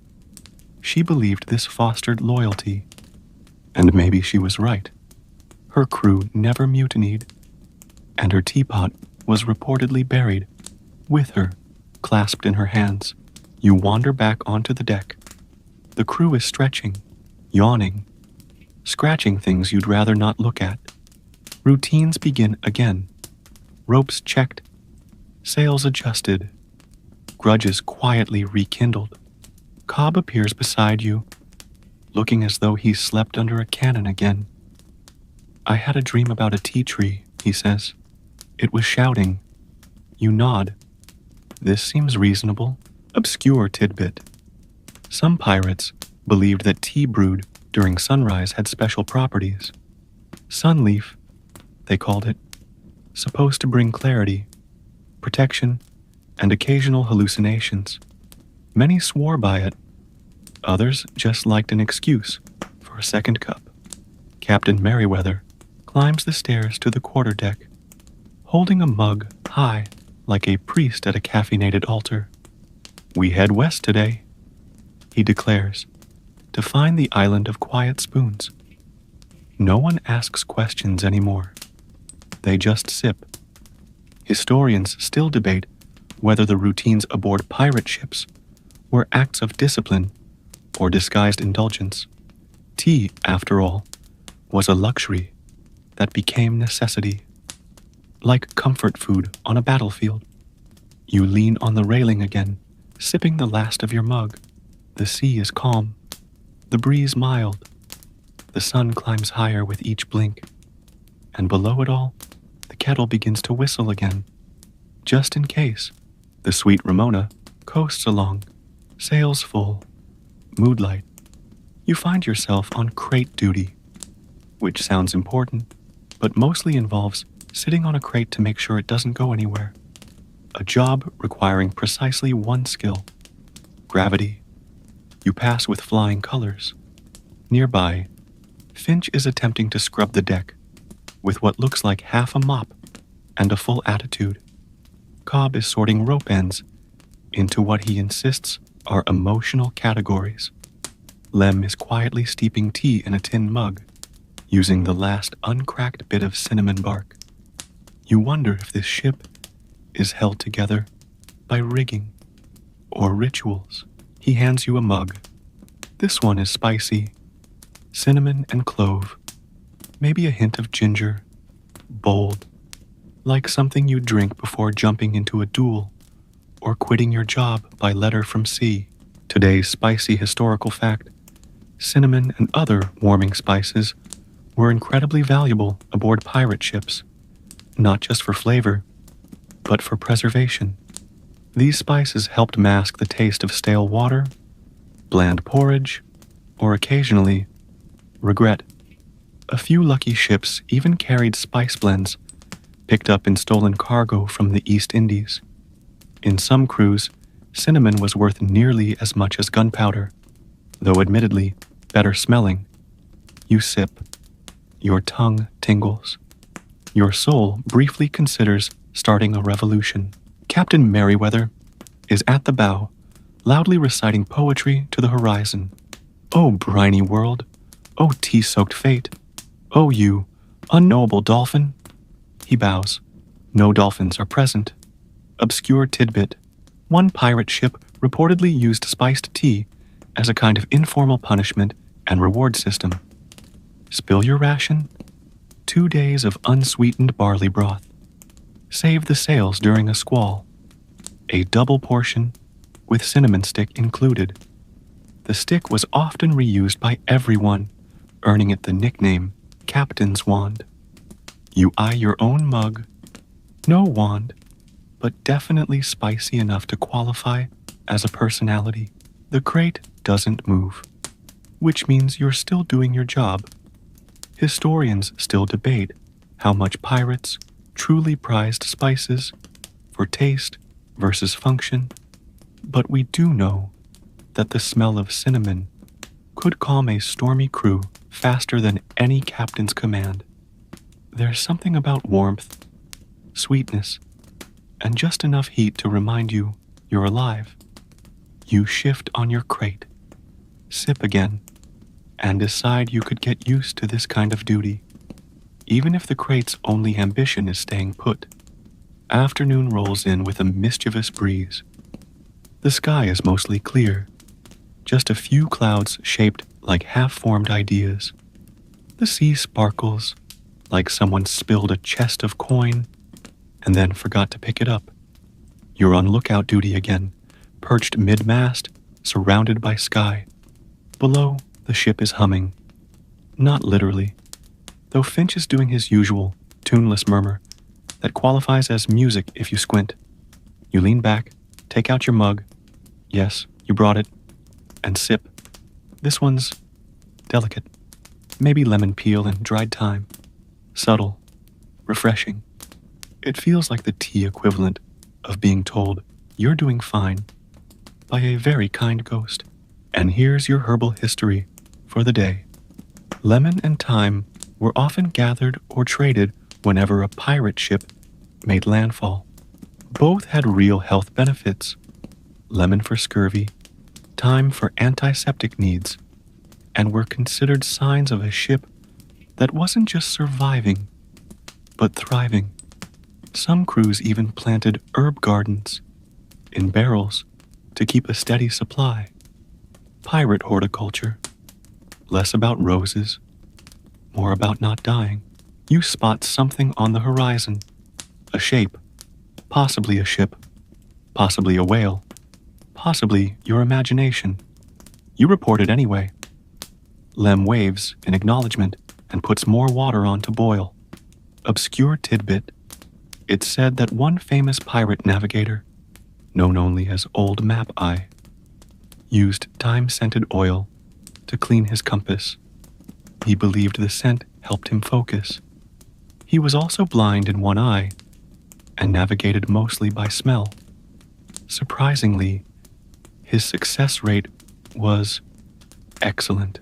Captain Merriweather climbs partway up the rigging and declares, "The air smells of lemon, and fate." He then slides back down, very slowly, like a proud cat in slippery trousers. Historians still debate the extent to which pirates used herbs medicinally versus spiritually. Some crews made herbal infusions as offerings to the wind or the sea. Others brewed them before battles or negotiations. And some simply liked the taste. You finish your mug, wipe your face with your sleeve, and keep watching the horizon. The sky shifts. The light turns gold, and you think for a moment that being here, mug in hand, sea beneath, sky above, might be the best kind of in-between. Not land, not storm, just this. Evening drapes itself over the ship like a well-worn coat, faded, comfortable, slightly damp in places. You're below deck now, taking a moment away from the wind, wrapped in the soft hush of timber creaks and breathing hammocks. The galley lantern flickers warmly, casting sleepy golden halos on everything it touches. The kettle is already hissing. Lem is already waiting. Some things, at least, are reliable. He hands you a cup with a nod. It smells faintly floral. Not perfume sweet, more like the memory of a flower. Lavender? Maybe. Something calming. Something that wants you to stop worrying about the ropes and the wind and just sit. You sit. Here's your fact for the hour of quiet corners and small comforts. Lavender and chamomile, both now staples in sleepy time tea, were actually favored by some 18th century pirate crews as nighttime brews, not because they were chasing wellness trends, but because the crew tended to sleep in shifts, and calm tea made for calm bunkmates. Nobody liked waking up to sword fights over blanket territory. The tea goes down smooth, like the slow descent into a soft mattress. Finch walks by with a handful of spoons and no explanation. Cobb follows him, muttering something about utensil-based currency. You let it pass. The day's been long, the tea's been good, and the brain has a right to go soft after sundown. Obscure tidbit. A few logs mention dream rations, extra mugs of lavender or lemon balm tea given to crew members who were particularly anxious, sleep-deprived, or prone to shouting in their sleep. These dream rations were seen as both kindness and preventative measure. Pirates, after all, were not great therapists, but they understood the value of silence. Captain Merriweather sits across from you, holding a mug with both hands, like it contains prophecy. He takes a slow sip, then murmurs, "If the stars could dream, they'd taste like this." You nod, because tonight, that sounds perfectly reasonable. Historians still debate whether these calming tea rituals were effective or just made everyone too drowsy to complain. Regardless, they became woven into shipboard culture. One of the few gentle things in a life of salt, sweat, and sharp edges. You sip again. The lantern flickers. The ship rocks, and something inside you unwinds, like rope that's been too tight for too long. It's the dead of night again, but the wind has mischief in it. You're shaken awake, not by alarm, but by Lem placing a mug in your hands. His face, as ever, reveals nothing. "Watch shift," he says. "Also, thunder." You sit up, blinking through the darkness. The ship groans slightly, not alarmingly, just in that way wooden things do when they expect drama. Outside, the air is thick, electric. The sky has swallowed the moon. You can't see the clouds, but you feel them. Something distant rumbles. You take a sip. The tea is strong. Clove, maybe. Black pepper. It kicks like a warning. You head up to the deck. It's mostly empty. Cobb's already at the rail, staring into the dark like he expects it to blink first. You join him. No words. Just tea. And here's your storm season historical footnote. Pirates didn't just drink tea to relax. They also drank to sharpen. During storm seasons, some crews would prepare weather blends with strong spices to keep them awake and alert through long night watches. Tea kept hands steady when the sky turned moody. The wind whistles. A shiver runs across the sails. You check the lines, just in case. Captain Merriweather appears behind you like a ghost with flair. "I smelled cloves," he says. Then, after a pause, "Also, the sea is about to yell." You both nod. Because it is. Obscure tidbit. Some sailors believed that certain teas could bribe the storm. Clove and pepper blends in particular were seen as offerings to whatever gods lived in the waves. Pouring out the last sip onto the deck before a gale was a quiet ritual. One part prayer, one part practical. Since the last sip was usually cold, you take your last gulp, spill a drop for luck. Thunder rumbles louder now. The sails snap. The sea begins to move beneath you in slow, unsettling lunges. Historians still debate whether storm tea was truly effective or just gave men something to hold on to when the wind came clawing. Either way, it worked. You secure the ropes, adjust a lantern. The rain hasn't started yet, but you know it's close. And still, the warmth of the tea hums in your chest. You're not ready, but you're steady, and that's enough. The rain arrives, not with fury, but with decision. One moment, it's hesitation, just a whisper on the wind. The next, it's here, soft, consistent, falling in sheets so fine you almost don't notice until you're soaked through. The crew responds like a well-trained orchestra of sleep-deprived raccoons, scrambling, mumbling, flinging canvas, and curses in all directions. You're still on watch, still damp, still clutching a tin mug like it's a lifeline to reality. Inside that mug, miraculously, hot tea. Lem must have slipped it to you while you were tying down the foresail. You'll thank him later, possibly with tears. You sip. It's dark and earthy, possibly mushroom-based, possibly just wet, but somehow it works. It doesn't fight the storm, it sympathizes. A drink that says, yes, it's awful, but at least you're upright. Your historical, drizzle-drenched fact. Mushrooms and sea herbs were sometimes used in pirate tea blends, especially in desperate conditions or when proper leaves ran low. These earthy brews weren't about taste. They were about energy and survival. Several ships kept small bundles of dried dockweed or even kelp as fallback ingredients. It wasn't elegant. It was endurance. Cobb appears beside you, soaked, grinning, clearly having the time of his life. Best storm in weeks, he says, and it hasn't thrown anyone overboard yet. A crack of thunder rolls across the sky, like a warning, or applause. Captain Merriweather shouts orders from the quarterdeck while holding a parasol. He insists is for morale. The parasol flips inside out. He continues shouting anyway. Obscure tidbit, one pirate superstition insisted that drinking mushroom tea during a storm would give you bone legs, a state of perfect balance, impossible to knock down.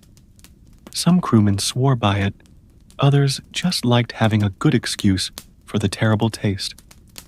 You brace against the railing, the wind pushing sideways, the rain clawing at your sleeves, but your feet stay planted.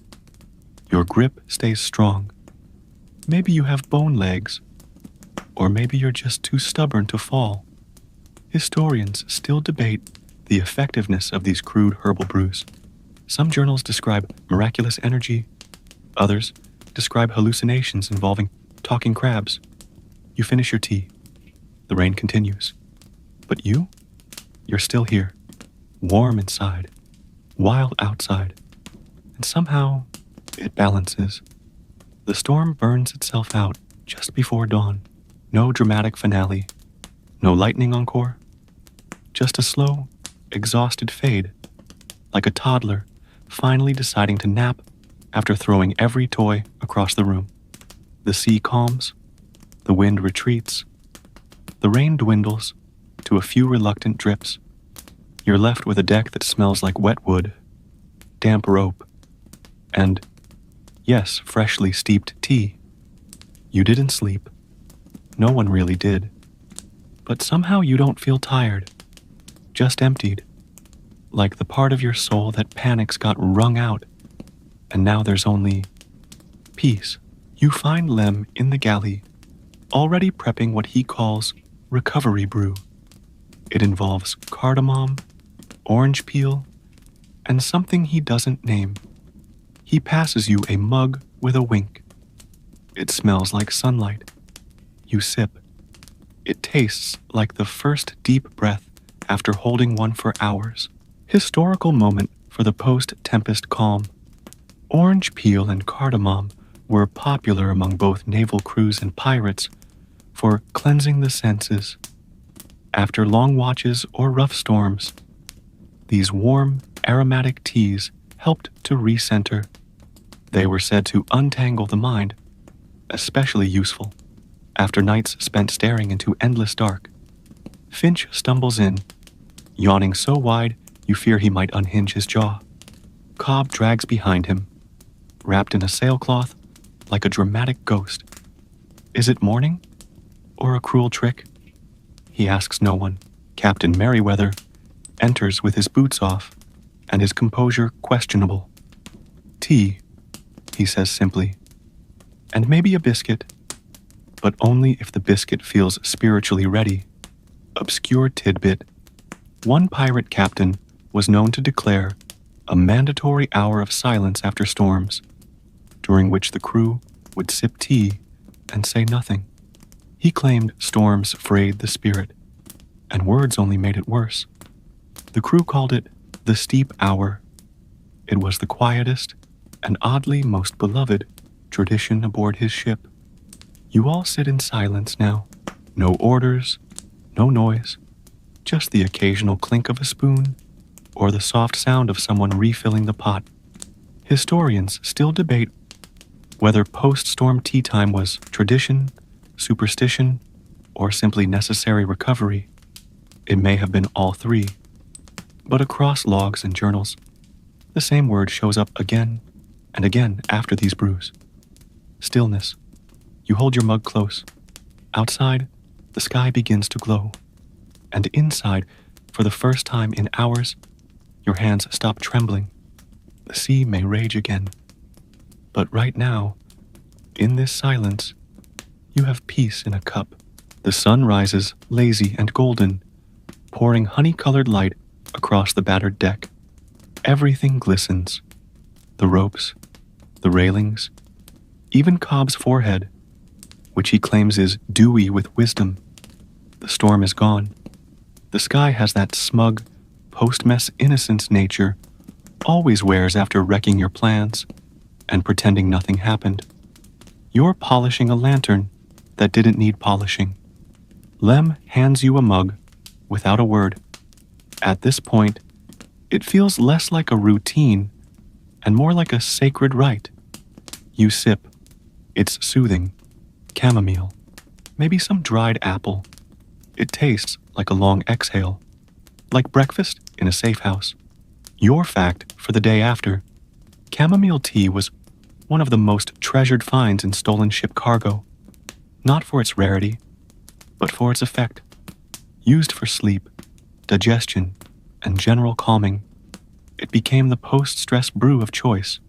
Some captains even rationed it, specifically for the morning after conflict, to stop hands from shaking, to remind the men they were human again. The crew moves slowly, tired, but calm. Captain Merriweather paces the deck barefoot, a biscuit in one hand and a mug in the other. Let the log record this, he calls, as the morning of gentle rebirth. Finch asks if rebirth means he can skip swabbing the hold. He cannot. Obscure tidbit. One preserved pirate log describes a morning of mercy, a rare day after storms, when the captain decreed no shouting, no drilling, and double rations of tea. These days were seen as lucky, often associated with good omens. One crew carved a teacup symbol into the main mast to commemorate such a morning. That cup remains, faint and mossy, on a shipwreck found off the coast of St. Lucia. You glance around. Cobb is fixing his boots. Lem is humming softly. Merriweather is composing an ode to the biscuit. No one is yelling. No one is panicking. Historians still debate whether these peaceful interludes were moments of genuine recovery or simply the eye before the next metaphorical hurricane. But most agree they mattered. You sip again. The mug warms your palms. The sea stretches out in all directions, quiet and wide and full of possibility. And for once, you aren't worried about what comes next. By late afternoon, The sweet Ramona is gliding on calm seas, under a sky that feels painted, clouds soft and slow, sunlight warm enough to hush every creak and groan of the timbers. You're below deck, but the light finds its way in, gold-dusted and sleepy. The kettle hisses once more. Lem pours the final blend of the day, soft, grassy, maybe even jasmine, a tea made for endings, for exhale, for remembering.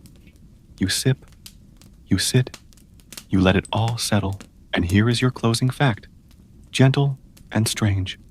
One recovered pirate tea chest, found waterlogged but mostly intact, contained a journal listing every tea brewed during a single year at sea. No names, no battles, just dates, ingredients, and brief notes like needed strength today, or too windy for mint. It's one of the only first-hand records of the emotional geography of a pirate crew, told entirely in leaves. Cobb dozes in a hammock. Finch has fallen asleep in the galley, cheek on a barrel. Merryweather, at last, naps with a teacup balanced on his chest, rising and falling like a soft tide. Obscure tidbit. In some rare cases, pirate captains insisted that crew members end the week with a tea toast. No rum, no noise, just a quiet cup and a shared glance. It was called the last light, not a farewell, just a pause. You sip again, let your eyelids drift. Historians still debate why tea wove itself so deeply into the lives of those who lived by storm and steel. But perhaps the truth is simple. Tea was warmth, a pocket of peace, a breath between cannon fire. And so, let your breath settle. Feel the warmth of the cup in your hands, the softness of steam rising and curling through the air, like the slow hands of a kindly ghost. The ship rocks gently beneath you, steady now, more lullaby than vessel. The boards creak not with worry, but with memory. The sea outside is glassy and endless, lit by the pale drift of twilight. The sails no longer flap, they breathe. There is no shouting, no sails to raise, no storms to outrun. Only this, a hammock swinging just enough to carry you into stillness. The scent of leaves steeped soft and slow. The hush of a sea that's sung itself to sleep. Somewhere above deck, Lem adjusts the kettle. One last time. Cobb mutters half a dream. Captain Merryweather sighs like a man who's forgotten all his battles and remembered only the warmth of a well-brewed cup. And you sink deeper, not into history, not into the sea, but into quiet. Let the names fade. Let the sails drift. Let the echoes of footfalls vanish into the planks. You're not a pirate anymore. You're not anything except soft breath and the gentle clink of tin mugs forgotten on a shelf. This story is done, and so are you. Sleep, sailor. You've steeped long enough.